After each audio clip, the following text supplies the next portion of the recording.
Vector born disease নামে একটি রোগ এসেছে মশা মাছির দ্বারা বাহিত রোগ। এই রোগ শুধু মানুষেরই হয় না, পশু পাখিদেরও হতে পারে। ম্যালেরিয়া ও ডেঙ্গু ছড়াতে পারে। আপনি কি জানেন না এই রোগ কিভাবে দমন করব? মাছি মশাকে দমন করে এই রোগকেও দমন করতে হবে। তার জন্য জল জ্বলতে দিলে হবে না, বাড়িঘর পরিষ্কার পরিচ্ছন্ন রাখতে হবে, বাড়ির আশেপাশে ব্লিচিং পাউডার ছড়িয়ে রাখতে হবে। আচ্ছা, আপনারা কি রোজ মশারি টাঙান? মাঝে মাঝে। এটা একবারই উচিত নয়।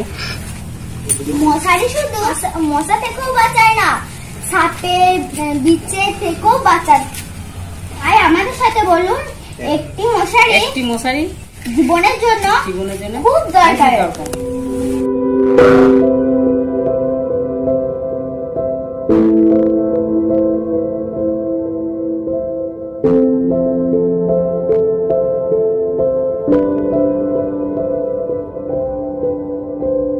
you